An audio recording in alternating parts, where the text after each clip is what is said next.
Hello there, John. Can you hear me? Hello, Kitty. Finally, I think I've got something in the backup that's blocking. Okay, wonderful. Okay, so we are right here to start our broadcast for this mindfulness talk.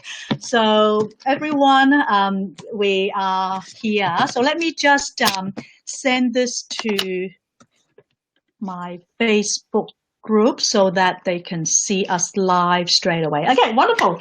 So John, thank you so much for coming on live with me to chat about your expertise, which is mindfulness. And so a lot of people know that I started off learning about mindfulness a few years ago, but particularly when I started being committed to doing it was when I met John at the 2014 Mindful May event on Facebook. So John has been really instrumental in helping me as my mentor and my coach to learn about mindfulness. And I've got his book here, Mindful Actions, which I've been reading, and I've actually been reading in quite a fair bit. It's not just, a book that you would read once and then put it aside, but you can always go back to it because there are a lot of golden nuggets of different topics, like what is mindfulness and all the various important components of mindfulness, like attention, letting go, acceptance, and all of those. So today, maybe, in the next half an hour or so, I would like to have a chat with John to talk more about, his experience, how he started off learning about mindfulness and how helping people with such an important concept has transformed both his life and the lives of people around him. So, John, take it away and tell us more about your experiences, please. Well, I'll start really. I can hear an echo there. I'll just turn my volume down a little bit. Today is 9th of June, which is a very special date for me, Kitty, because my father would have been 100 years old today. Oh, wow. So, yeah. And on my father's birthday, back in 1982, 35 years ago, on this day, 9th of June, I actually died in a truck accident near Kilmore in Victoria. And obviously I was revived, and I regained consciousness sometime later in Kilmore Hospital. And I was pretty smashed up. My dog was killed and I had to have operations and different things. But the lasting thing was depression. Oh, yeah. I call them my dark years now. 15 years of depression, being unwell, being diagnosed with mental illness. And by 1997, well, professional people told I was rock bottom, and professional people told me that what I had was incurable. I'd have to take medication for the rest of my life, and I'd never work again. This is what professional people told me, university-trained people, doctors and psychiatrists and what have you. So really, we've got to be careful what we believe, don't we? Because I believed them, and I was very stuck. Anyhow, what changed for me was on 10/10, which is now World Mental Health Day, an old friend who I hadn't seen for nearly 20 years before my accident. He had what he described as a spiritual prompt. And he was passing through Wagga Wagga, where I was living at the time, and he came and knocked on my door and told me his story. And that's what put me on a path which I'm still on. And Yes. I had what I can only describe as an awakening. The blinkers came off, and all of a sudden, everything made sense to me. No more depression, no more meds. However, I still struggled with unhelpful and negative thoughts, like we all do. You know, you're not good enough. What's the use? Can't do this. Why me? All those sorts of things. And it wasn't until 2009 when we decided to move north because of Maureen, my wife's asthma, which has worked a treat, by the way. And then I thought, well, what will I do? And all through my dark years, I did have times I was well. And one of the first things that happened after my accident was I felt there had to be a reason why I was alive. I couldn't believe, especially after I saw photos of the wreck, I couldn't believe I was alive. Wow. And I felt driven. So I trained as a counsellor, and that's what I thought I would do when we moved north in 2009, be a counsellor. However, I don't really like the term counsellor because that infers that there's something wrong if you see a counsellor, to me anyhow. So that's why I ended up calling myself a coach. Yes, but the truth is, people just get stuck. They get on a merry-go-round of thoughts, especially to do with past trauma, usually about the past. And, well, it's not healthy. And we can become very unwell, as you realise, Kitty. I realise that, yes. In 2009, go ahead. June 9, which is today, of your father's birthday, if he was still alive, and because of this, like, it's not even coincidence. I believe that we are able to chat today. I know. Share with. It's amazing. It's amazing. Yeah. Yeah, it really is. There's a lot of synchronicity. I live a life like that these days. I'm very thankful for my dark years, actually, because it's helped make me who I am. Yes. It's been quite a journey. In 2009, when I thought, well, what am I going to do when I move north? And I thought, I'd like to be a counsellor or a coach. I ended up being. Yes. So I surfed the internet, and to find out what the latest therapies were, what the latest in mental health was at that time. What I found was a book called The Happiness Trap, written by an Australian doctor, Dr. Russ Harris. The Happiness Trap is about ACT, and ACT stands for Acceptance and Commitment Therapy.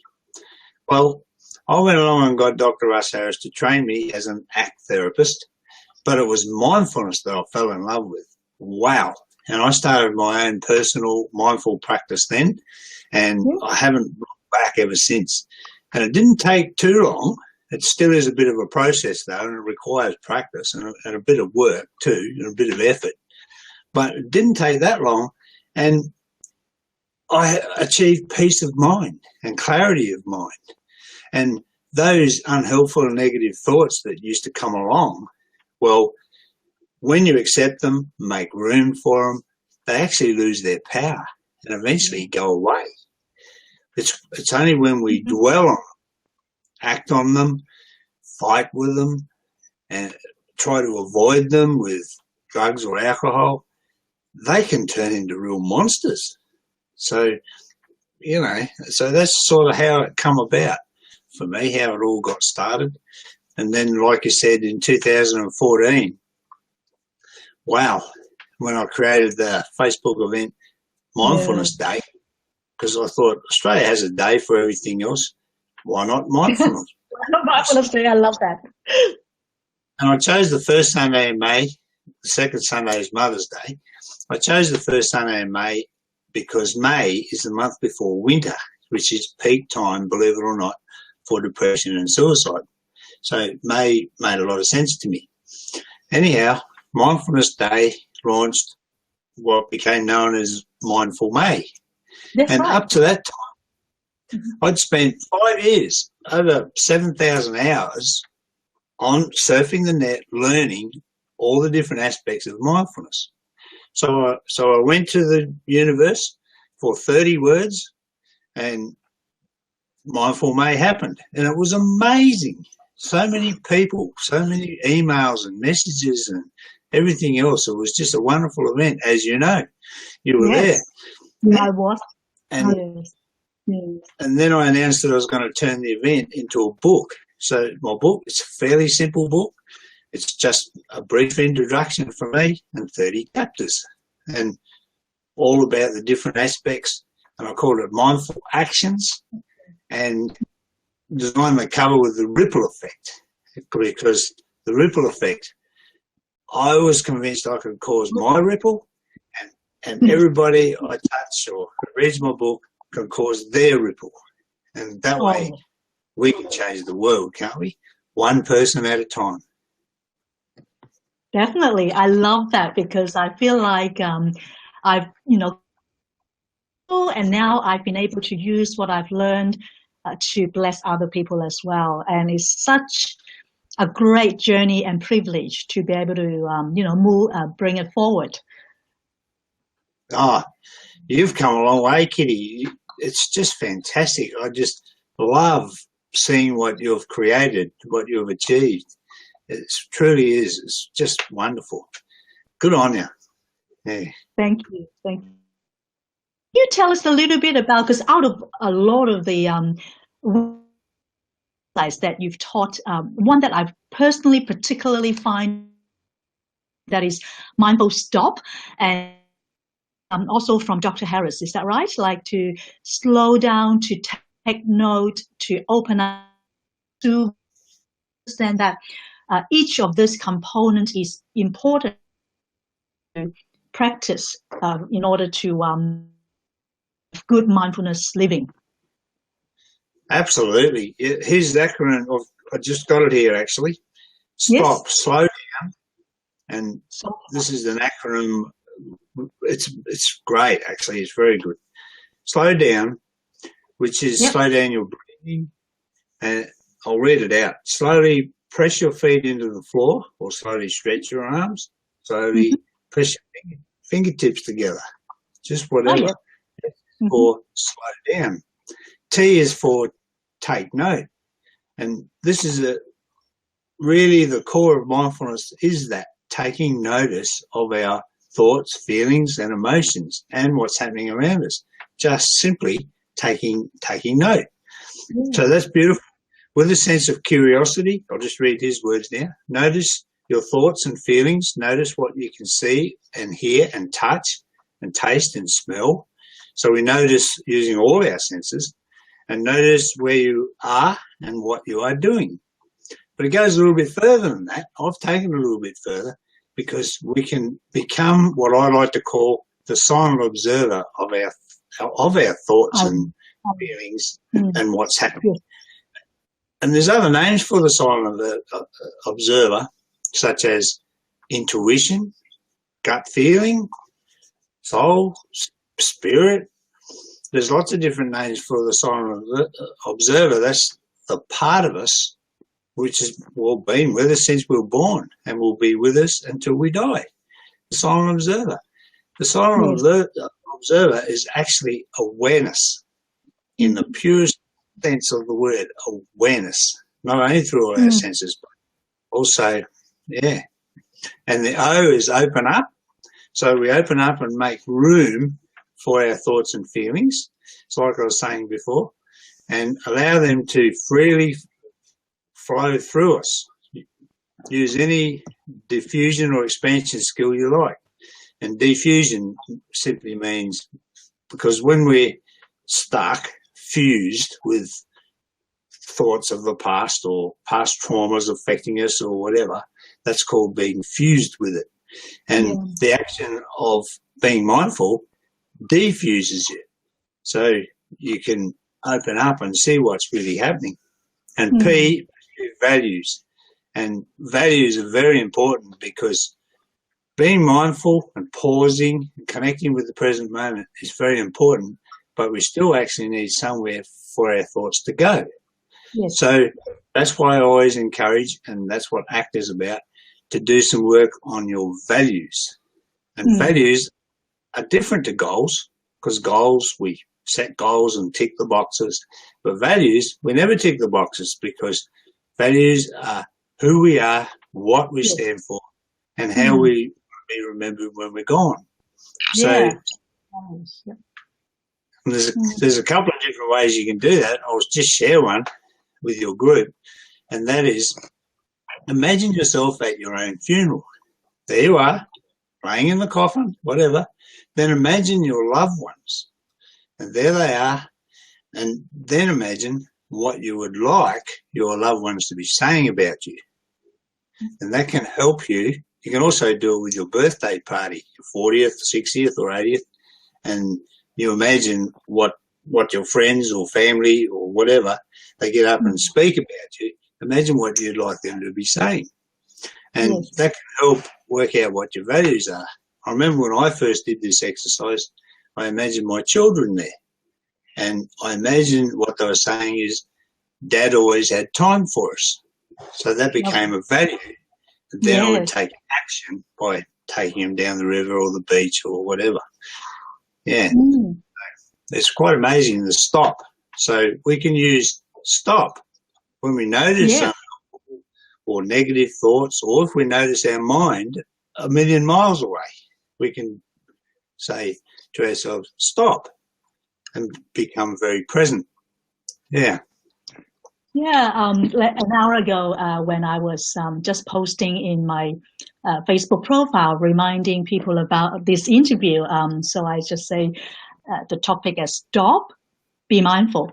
And then I realized that, well, this is going to be first live interview I've ever done. So I really had no idea whether it will work out or not, because I've actually done it with others, interviewing me, but for me to do it, this is the first time. So thank you for being my very first guest, and also my guinea pig, so to speak, because it's the first time. And so this before it was still going on to go on to the live broadcast preview. And I realized that, my screen is black. And then I could see a little bit, but not too clear. So I was starting to be a little, So then I reminded myself the importance of. So I actually did go through this 4-step. Freaking out and freaking out, and I don't know if it's going to be working in this interview, this live. I told myself, from a silent observer's point of view, Kitty, it works, we'll see what happens. If it doesn't matter, we can learn and do it again. Then I take note, a little bit of a fear that it won't, and then I just tell myself that, let it go if it needs to be. So I open up to that, realize that my value is more to connect with you, John, than, doing this as like an assignment. If I can connect with you, it doesn't have to be live here with a YouTube video or other ways. So even just these little experiences of, going live on this particular broadcast, being the first time, has been a great stop, be mindful experience for me. And I really was able to, as a silent observer, aware of myself, and it would be as a hawk up there looking down at the kitty that was unsure about doing this. And I'm quite happy that we're doing quite well, and we've got some friends live now.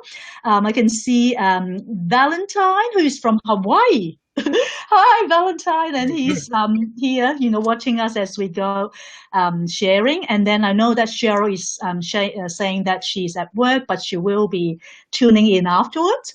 And we've got Lisa watching us right now as well. So we've got a few other people. So it's wonderful for us to be able to share with them. Yes. Excellent. Yeah. My latest thing, Kitty, is, and what I teach people is, I don't teach them to stop, although it is in my book, and it doesn't really make a lot of difference, but I teach people to use the key thought, be mindful, just quite simply. Anytime they do notice unhelpful or negative stuff, or their mind miles away, or whatever's going on, be mindful and pause and connect, because the pause that activates the silent observer. It's that pause that activates our intuition. And I say a lot these days, the power of mindfulness is in the silence between our thoughts. So the more silence we can create throughout our day, the more power to us. And it's very amazing, actually, when you do pause, and I'm only talking 5-10 seconds, just pause. What comes to you? The next step comes. Creativity comes. It all comes out of the silence. It's quite amazing. And when we connect with where we are, we connect who we're with, and we connect also to our source energy, because that's what we are at our core is energy. We are that. What makes us work is that invisible life force. It's amazing. Yeah, and you're amazing too, Kitty. Good on you. Thank you. So be mindful, pause, and connect. And connect. Connect. Oh, wow. Yes, very simple but very profound and empowering. So it's wonderful. And I've also been reminded the concept of, the sushi train, when we have negative thoughts or fear that comes into we can actually look at those feelings as like, in a sushi restaurant, where it's like a train that actually goes around, and when that happens, we can then release that negative feeling. So that's really good as well. Well, we can make a choice to let the train keep going, or stop it. So we always have that choice. And mindfulness, well, I should just talk a little bit about mindfulness and meditation, because they're quite different. They're certainly connected. And when we meditate, we are practicing mindfulness, there's no doubt. But meditation is something to relax with. It's something you make time for, whereas mindfulness, you live it all day long. It doesn't matter when or where or how you practice, as long as you practice. Yeah, so that's worth a little mention as well. I love that. And I remember I came to Melbourne, and you were teaching us a little bit about that. All right. Hey, Lauren. Hello, darling. So I've good just to been see out for you. lunch. How Lovely are you, Lauren? Not bad. Anyway, I'll leave you to it. I just wanted to let you know I'm home. Okay. Oh, John and Maureen are both really wonderful friends of mine, and I was just thinking about, the time when we boomerang exercise. Can you tell us a bit about that as well? I love that. Which exercise was it? The boomerang, share something, and then you pass the boomerang to someone else. Oh, yeah, that's the yarning circle. The yarning circle, is that what it's called? That's right, yes. We have a weekly yarning circle with the Clarence Valley Aboriginal Men's Group here, and Maureen and I also go down to the psych ward at Cough Space Hospital once a month, going next week, and we have a yarning circle there. And the idea of a yarning circle is, well, we get in a circle, of course, and everybody says their name and what their thoughts are on the topic of the day. So we have various topics, and it's always good because everybody gets to share their thoughts on something. So, it's quite empowering, the yarning circle. There should be one in every suburb, every couple of streets even. They should get together regularly and have a yarning circle. It's very powerful. Yeah. Yes. I think I remember once we actually did a webinar, because we have within our mindfulness group of so many of us, in different parts of the world, and we did one on a webinar where we just saw each other on a website like this to do the yarning circle. That was really fun. I'm continually amazed by technology, especially here. I'm in Grafton, New South Wales, and you're in Melbourne, Victoria, and exactly. There you have it. It's beautiful. It's fantastic. Yeah. And can you tell me also, in terms of sort of the reflection that you do, say, every morning, what do you actually think about? Because I know that within the various teachings of mindfulness, reflection or meditation, they do things like, body scanning and thinking through different things. What is your favorite thing to do, John? Well, first thing in the morning is something that I do almost religiously. And I should just say, mindfulness is not religious. And No. that's one of the beauties of it. However, all religions can do with being mindful, no doubt about that. But first thing in the morning, I like to just spend the first 5 minutes before I even get out of bed, just being mindful, just connecting with the present moment. And one of my favourite ways of doing that is by listening. And usually it's very quiet, and sometimes you're even busy naming 5 things that you can hear, because it's by concentrating, naming 5 things you can hear, you become very connected with the present moment. You become very centered. And then by pausing, of course, and connecting with that, and connecting with ourselves as well as our source energy, because, well, me, I like to call my source energy Lord, because whatever that powerful thing is, it's the Lord of my life, and I have a very strong connection. And so first thing in the morning, as part of that process, I always say, and I'll put my hand up, what are we going to do today, Lord? Yeah, wow. And then pause, because we'll take Christians typically, they pray, pray, pray, pray. But what we really need to be doing is listening, not with our ears either, just listening. And it comes, the next step, or what you're going to do that day. You don't even really need a plan, because in a way your life unfolds. It comes to you when it's meant to. It's quite an amazing thing. So mindfulness, practice it all day long. It's just beautiful. It's a great way of living. And it's a flow as well, isn't it? Like, it's not even something that we need to strive to do, and we just flow. No. Yes. That's it. Yeah, it doesn't matter. Say we get stuck in a traffic jam or in a supermarket queue. Don't be impatient. Use it as an opportunity to practice mindfulness. Pause and connect. Look around. There's always something going on, that's for sure. And while you're doing that, life's not passing you by either, because the world seems to be just going through the motions. Rush, rush, rush, rush, rush. And their minds are the same way. Never-ending thoughts. Boom, boom, boom, boom, boom, boom. All day long until they go to sleep. So take any opportunity to just stop or be mindful, pause, and connect, and be present, especially when you're with people. Be present, because people can sense it if you're not being present. And I know with me, my kids were always saying, this is years ago when I was unwell, Dad, have you been listening to me? My mind was miles away. I didn't even hear what they were saying. That's bad.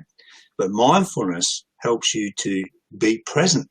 And when you think about it, it's the greatest gift you can give your loved ones. Be present with them. It's powerful. I love that. And the other thing with me being the TLS health coach, I love teaching my friends and my loved ones and clients about mindful eating, which is something a lot of us don't do, because when people tend to eat, if they're busy, they just like rush into just putting the food into their mouth and then just let it in. But mindful eating actually requires that we use our senses, like we smell the food, we taste the food, we even touch the bowl or the plate, and have the senses of what you feel, the sensation when you put the food in. So all that process is actually being mindful. And the benefit of that is actually a healthier eating habit and healthier body, mind, and soul as well. So that's something that I actually find very, very beneficial. Mindful eating, drinking, and, that actually helps with digestion and absorption and ultimately better health. Absolutely. And there's a little thing I teach too sometimes, and with people who overeat, for example, look at their food, pause, and connect with it before they eat it, and see what their inner selves or higher selves are saying about that. Yeah. And eventually it comes through. They get the message. Yeah. It's like a lot of things like that. Like smoking too, for example. Before you light the next cigarette, just pause and have a look at it and see what comes to mind. It's quite powerful because no one can help anyone to stop smoking except themselves. Yes, that's right. Yeah. No question. So if themselves, that their deeper self starts to speak, and you can hear that, one day you're going to say, no, I don't want to light it. I don't want to do that anymore. I know it all sounds simple, and I believe it's a very tough thing to do. Well, I know it is. I was a smoker one time. Yeah. And it's like taking a shower in the morning. We jump in the shower and the warm water runs over us and, it feels luxurious. But before we know it, our minds take over. And to do what we have to do today. If only that. What if that? And all this stuff. Next thing we know, we're out of the shower and have no recollection of it. So mindful. Enjoy the whole shower. It'll all wait, whatever's going to unfold that day. Yeah. So there's lots of different ways you can practice being mindful. That's for sure. Yes, like even right now as I'm chatting with you, learning from you, just in front of my little computer screen, I am so conscious and mindful that I am being blessed by your wisdom and insights. So thank you, John. And the other thing, before we say goodbye, it's sort of past half an hour, is I would love for you to share with our audience here that about your mindful insights. I'm aware that you have a special offer for people that want to become a mindful coach or mindful mentor, to work on themselves first before then they can help others. And you have a 1-year program called the Mindful Insights. Is that right? Can you tell us a bit about that and how we can, for people that are interested, participate? Yeah, well, earlier this year, Kitty, I retired from juvenile justice, where I was a part-time mentor because for years now, 8 years I've worked there, since we moved to Grafton, part-time, because I've always wanted to do my mindfulness coaching part-time as well. Well, now I've retired from juvenile justice, and that's leaving my afternoons free because that was mostly afternoon work, mentoring the boy that come in. Yeah. Now the afternoon's free. So what came to me was to work on 52 mindful insights. And how it works is I'm going to offer it only for 50 people, and how it's going to work is it's going to cost $12 a fortnight, which is not a lot of money because I realise that people who aren't in a good place really can't afford too much. So $12 a fortnight, they go to my website, mindfulnesscoach.com.au, and enrol via PayPal, and it sets it all up automatically. It's a great thing. And then I'm going to encourage people to phone me or Skype me each week for the next insight, and then let me know how they're going and whatever else. So the idea of the year is to take them from where they are now and to be certified mindfulness mentors like you are. So fantastic. Yes. And my aim is further and further, the ripple effect as a result of that, isn't it? Exactly. Yeah. Because honestly, the world needs an army of mindfulness mentors. That's the truth. Yeah. Yes. then they get listed at mindfullymad.org, mindfullymad.org, and that stands for mindfully mad is making a difference. So it's mindfully making a difference, .org. And I think there's 41 mentors now all around Australia that are listed there, and it's getting a lot of traffic too, which is good. And thank you for sharing my vision, which quite simply is world mental health without medication, because mindfulness is proven, studies have proven that mindfulness is a great alternative to medication. So it's just a wonderful thing. Thank you, Kitty. Thank you. And I really, really want to take this opportunity to say a hearty thank you and, show my gratitude towards how you've been able to bless me through this training. So, all right, well, until next time, take care. And bye for now. Thank you, Kitty. Bye now. Thank you. Bye now.